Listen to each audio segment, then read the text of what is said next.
سے رحمت للعالمین سیدُ المرسلین راحت العاشقین مراد المشتاقین نے جب سے میری زمین پر اپنے قدم ناز کو رکھا ہے، میری زمین کا ہر ذرہ ستاروں پر چمک رہا ہے، ستاروں پر چمک رہا ہے، میری عظمت کی صورت رنگ لیتا ہوا نظر آ رہا ہے۔ مکہ کون تھا؟ ارے میں تو کچھ نہ تھا، کچھ نہ ہوتا، یہ سب رسول رحمت کے قدموں کی برکت ہے۔ آپ نے دیکھا نبی کے قدموں کو مکہ کے زمین کے ذروں نے چوما، اس زمین پر آقا تشریف لائے، آقا سے نسبت ہوئی، اس کی عظمت کی صورت رب دے رہا ہے۔ میرے پیارے، نسبت ہوتی ہی چیز ایسی ہے، پورے اسلام کو اٹھا کر دیکھ لو، اگر نسبت کو نکال دو تو اسلام میں کچھ بچے ہی نہیں۔ یہ نسبت بڑی اہم چیز ہے، نسبت باعظمت بناتی ہے اور نسبت بھی باکمال بناتی ہے، باعظمت بھی بناتی ہے اور باکمال بھی بناتی ہے۔ اور ایک بات اور ذہن میں رکھ لو، نسبتوں کا فیضان تقسیم کرنے سے گھٹتا نہیں ہے، جتنا تقسیم ہوتا جائے گا فیضان بڑھتا چلا جائے گا۔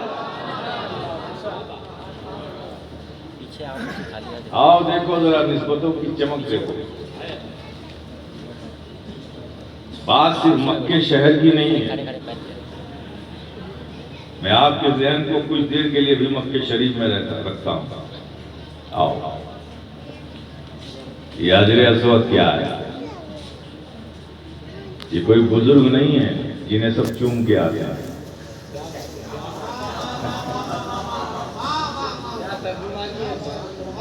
پتھر ہے، پتھر۔ کیا ہے؟ پتھر ہے۔ اور اہل سنت والجماعت کا عقیدہ دیکھو کتنا سر چڑھ کر بولتا ہے، اسے ہم بھی چومتے ہیں اور جن کے یہاں چومنا شرک ہے وہ بھی چومتے ہیں۔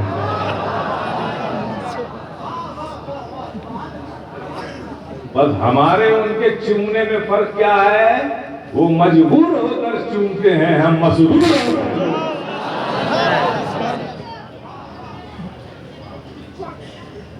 ہے کیا حجر اسود؟ پتھر، کوئی بزرگ نہیں ہے۔ اسلام سے پوچھو، اے اسلام، اس کے علاوہ بھی تو بہت سے پتھر خانے کعبہ کے اندر تھے،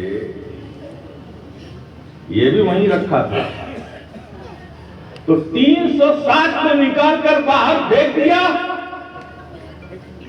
اور ایک کو کعبے کی دیوار سے لگا دیا۔ پوچھو اسلام سے، ان 360 کو نکال کر باہر پھینکا، ایک کو دیوار کعبہ سے لگا دیا۔ اسلام سے پوچھو گے تو اسلام بولے گا، ارے سن، جس پر مصطفیٰ کے لب لگ گئے ہو وہ پھینکا نہیں، وہ روح کعبہ بنایا جائے۔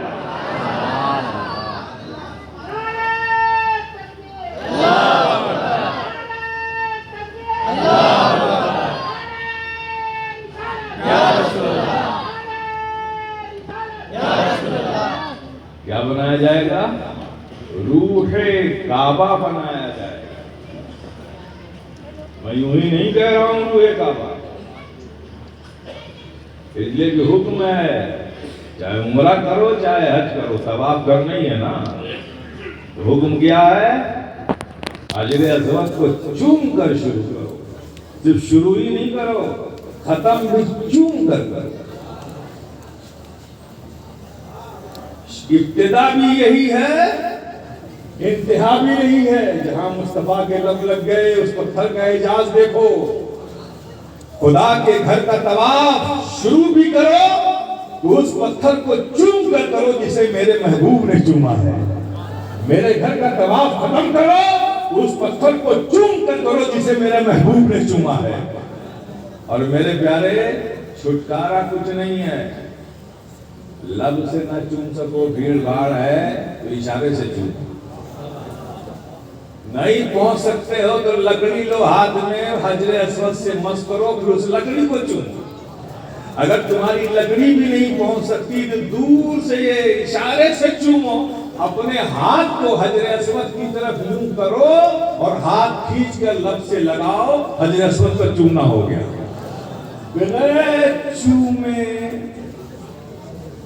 کوئی راہ فرار نہیں ہے۔ اب ان سے پوچھئے جہاں چومنا شرک ہے، اے حاجی صاحب، آپ گئے تھے حاجی صاحب بننے، آپ تو مشرک صاحب بن کے آ گئے۔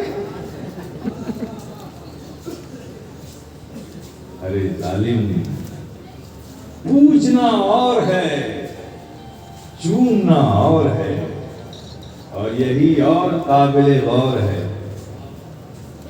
پوچھنا اور ہے، چومنا اور ہے۔ اسی کو نہیں سمجھ پائے، اسی کو نہیں چھو پائے۔ ہر چومنا حرام۔ تو بتاؤ، ماں کے قدموں کو چومنا، باپ کے ہاتھ کی دستبوسی کرنا، علماء مشائخ کو چومنا، اسے کیا کہو گے؟ اور حجر اسود کو پتھر، اسے کیا کہو گے؟ چومتے ہی ہو نا۔ تو چومنا شرک نہیں ہے، پوجنا شرک ہے، پوجنا شرک ہے۔ تو میرے پیارے، یہ حجر اسود کا اعجاز دیکھو۔ میں تو جاتا ہوں کبھی کبھی مکہ شریف، وہاں فاضل صاحب، تو ان پتھروں کی قسمت کو ناز کرتا ہوں۔ یہ سب نسبتوں حاصل کر کے، نسبتوں کی کیسے مزے لے رہے ہیں، یہ سب پتھر ہی پتھر۔ عرفات کا میدان پتھریلا، منی کا میدان پتھریلا، مزدلفہ پتھریلا، مقام ابراہیم وہ بھی پتھر، حجر اسود وہ بھی پتھر، صفا و مروہ وہ بھی پتھریلی، یہ سب پتھر ہیں۔ نسبتوں کے فیضان کیسے مزے لے رہے ہیں آپ دیکھیے، آپ ذرا غور کیجیے۔ یہ مقام ابراہیم کیا ہے؟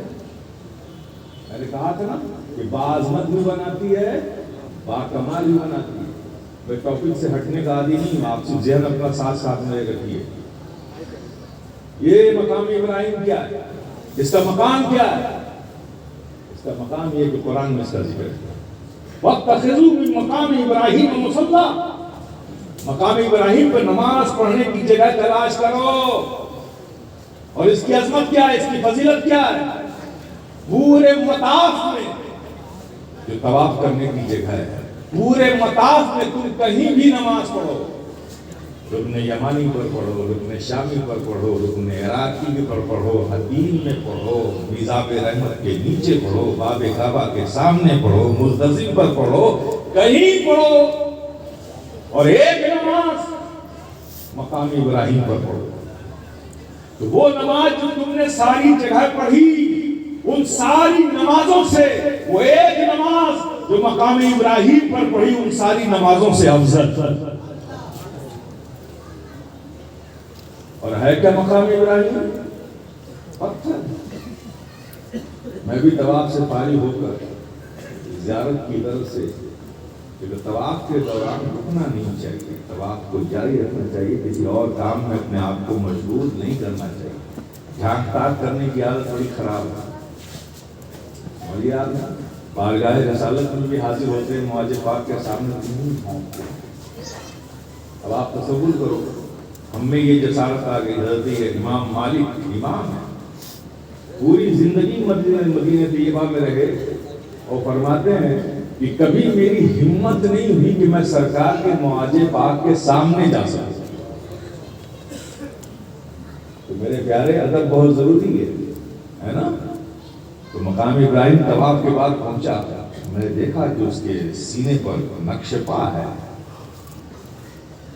میں نے پوچھا مقام ابراہیم سے کہ تیرے سینے پر یہ کس کا نقش پا ہے، اور تجھے کیا ضرورت تھی ایسا کرنے کی؟ تیری تو سختی مشہور ہے، تیری برادری کے جتنے لوگ ہیں وہ بڑے سخت ہوتے ہیں، کوئی پتھر تو سخت ہوتا ہے نا، تجھے کیا ضرورت تھی کہ کسی کے قدم کو اپنے سینے پر لینے کی، موم ہو جانے کی، اس کے نقش کو اپنے سینے پر لے لینے کی؟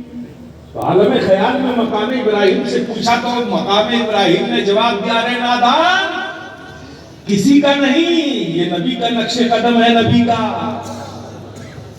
اور یہ نبی کے نقش قدم ہی کا اعجاز ہے کہ آج میرا نشان باقی ہے، ورنہ آثار و منصوبات کی یہ دشمن نزدیک قوم کیا میرا نشان باقی رکھتی؟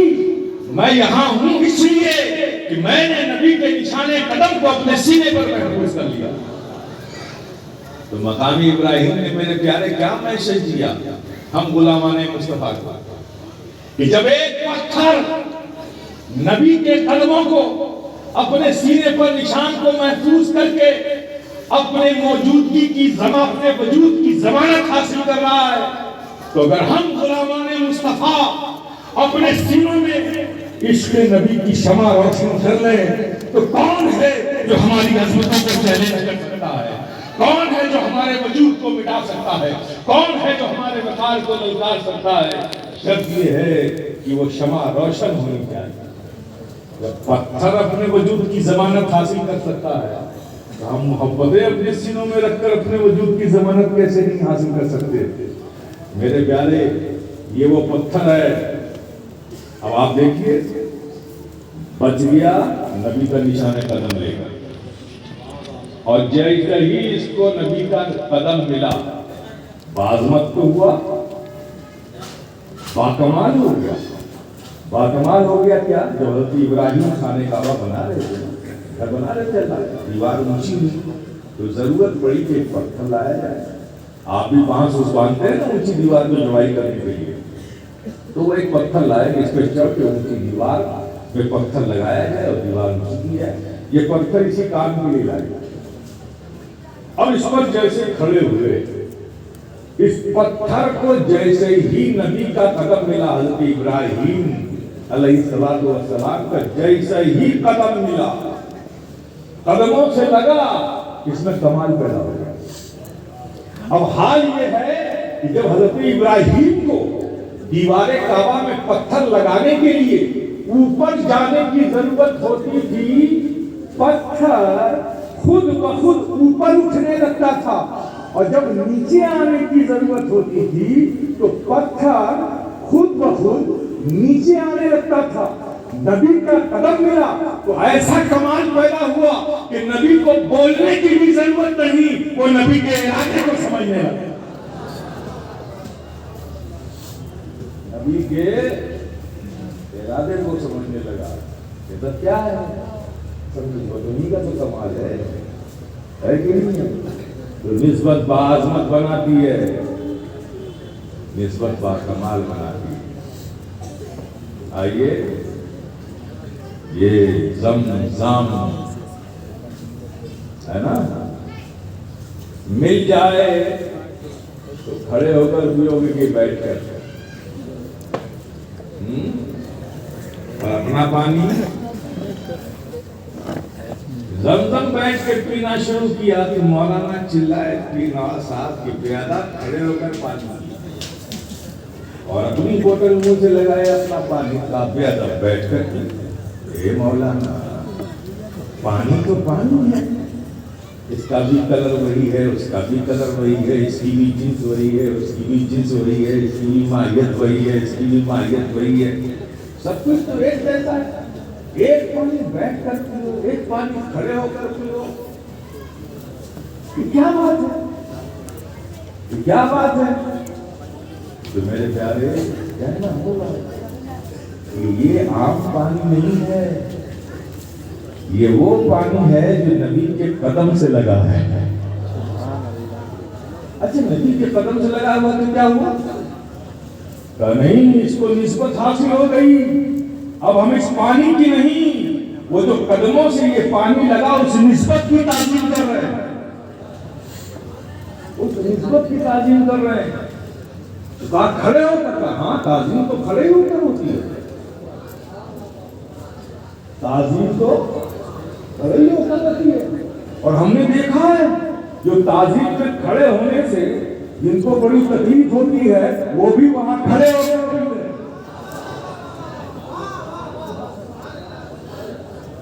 وہاں بھی نسبتوں کی تعظیم میں کھڑے ہو کر پیتے ہیں۔ ہم نے پوچھا کہ تمہارے یہاں تعظیم میں کھڑا ہونا تو جائز ہی نہیں ہے. کہا کیا کروں مجبوراً کھڑا ہو کر پی رہا. دیکھیے نبی کے قدم سے جو جو چیز لگتی چلی گئی. اور میں نے ایک بات اور کہی تھی نا کہ نبی کے قدموں سے جسے نسبت حاصل ہو جائے اس کا فیضان بانٹنے سے کم نہیں ہوتا، بڑھتا چلا جاتا ہے. اب سوال کر سکتے ہیں آپ کہ جو پانی نبی کے قدم سے لگا وہ تو کب کا ختم ہو گیا ہے نا. جو حضرت اسماعیل ذبیح اللہ علیہ السلام کی ایڑیوں کی رگڑ سے جو پانی نکلا، وہ پانی جو لگا وہ تو کب کا ختم ہو گیا. ملینز بلینز ٹریلینز گیلن پانی نکل گئے، ابھی تک وہ پانی رکھا ہے کیا؟ تو اس پانی کی تعظیم جو نبی کے قدم سے لگا تھا سمجھ میں آتا ہے، لیکن آپ تو اس پانی کی تعظیم کر رہے ہیں جو کسی نبی کے قدم سے نہیں لگا. میرے پیارے، یہی تو نسبتوں کا فیضان ہے. یہ صحیح ہے کہ یہ وہ پانی ڈائریکٹ تو نہیں ہے جو حضرت اسماعیل ذبیح اللہ کے قدموں سے لگا، لیکن اس پانی کو اس پانی سے نسبت ضرور ہے، اس پانی سے نسبت ضرور ہے. اللہم صلی علی سیدنا مولانا محمد وعلی آل سیدنا مولانا محمد کما تحب و ترضى. صلی علیہ صلاۃ و سلام علیک یا رسول اللہ، صلاۃ و سلام علیک یا حبیب اللہ. بات صرف نبی تک نہیں، اب اور نیچے آتے ہیں کہ نبی کے قدموں سے جو لگ جائے وہ باعظمت ہوتا ہے، باکمال ہوتا ہے. اور نبی کے فیضان سے جو اس امت میں ولی ہے ان سے بھی جو چیز لگ جائے وہ بھی باکمال ہوتی ہے، بافیض ہو جاتی ہے، باکمال ہو جاتی ہے. اور بات نبی کی کر رہا تھا، اب ولیہ کی بات کر لیتے ہیں. حضرت حاجرہ سنا ہے نا، یہ نبیہ نہیں، یہ کیا ہے؟ ولیہ ہے، اللہ کی مقبول بندی. اب کیا تھا؟ حضرت ابراہیم علیہ السلام مشیت الہی ہے، چھوڑ کر چلے گئے. جب حضرت اسماعیل ذبیح اللہ تشریف لائے دنیا میں تو وہاں پانی نہیں تھا، پانی جو تھا وہ ختم ہو گیا. بچے کو پیاس سے تڑپتا ہوا دیکھا. یہ صفا اور مروہ دو پہاڑیاں تھیں، اوپر چڑھی کہ شاید اوپر چڑھنے سے کہیں پانی نظر آ جائے تو میں پانی لے آؤں اور بچے کی پیاس کی شدت جو ہے اس کو کم کر سکوں. یہی تو تھا نا. ایمانداری سے بتاؤ، یہ صفا سے مروہ جو چل رہی تھی کوئی وظیفہ پڑھ رہی تھی، کوئی تسبیح کر رہی تھی، کوئی ذکر کر رہی تھی؟ کچھ نہیں. بچے کی پیاس کی شدت سے پریشان ہو کر صفا سے مروہ، مروہ سے صفا. اور چلنے کا انداز کیا ہے؟ ایک مقام ایسا آتا تھا کعبے کی دیوار کے قریب میں، حضرت اسماعیل ذبیح اللہ کو چھوڑ کر پہاڑی پہ گئی تھی نا، تو ایک مقام بیچ میں ایسا آتا تھا کہ بچہ چھپ جاتا تھا، نظروں سے اوجھل ہو جاتا تھا. اور طریقہ کیا تھا؟ ایک نظر دور پانی کی تلاش میں اور ایک نظر نیچے چھوڑے ہوئے بچے پر. پھر ایک مقام ایسا آتا تھا کہ پہاڑی بیچ میں حائل تھی تو وہاں تیز تیز چلنے لگتی تھی تاکہ جلدی سے بچہ نظر آ جائے. کوئی تسبیح نہیں، کوئی ذکر نہیں، کچھ نہیں. وہ بچے کی پیاس کی شدت کو کم کرنے کے لیے پانی کی تلاش کر رہی تھی. اب ایک ولیہ کے قدموں سے ایک پہاڑی، دو پہاڑی لگ گئی، اس کا اعجاز دیکھو. قرآن میں ذکر آ گیا، ان الصفا والمروہ من شعائر اللہ. ایک ولیہ کے قدموں سے منسوب ہو گیا وہ پتھر تو اللہ نے اسے شاعر اللہ بنا دیا، دین کی نشانی بنا دی. تو میرے پیارے سوچو، ایک ولیہ کی قدم کی جو رہ گزر بن جائے جو چیز، وہ شاعر اللہ ہے. اور جہاں اللہ کے ولی آرام کر رہے ہو وہ تو رہ گزر بنی نا. صفا و مروہ رہ گزر بنی. صفا سے مروہ، مروہ سے صفا، صفا سے مروہ، مروہ سے صفا گزر رہی تھی، پانی کی تلاش کر رہی تھی، ادھر سے ادھر جا رہی تھی. اللہ نے فرمایا یہ شاعر اللہ ہے، یہ دین کی نشانی ہے. میری ولیہ کے قدموں سے یہ پہاڑی منسوخ ہو گئی ہے، لگ گئی ہے، تو اب یہ شاعر اللہ ہے. میرے حاجیوں،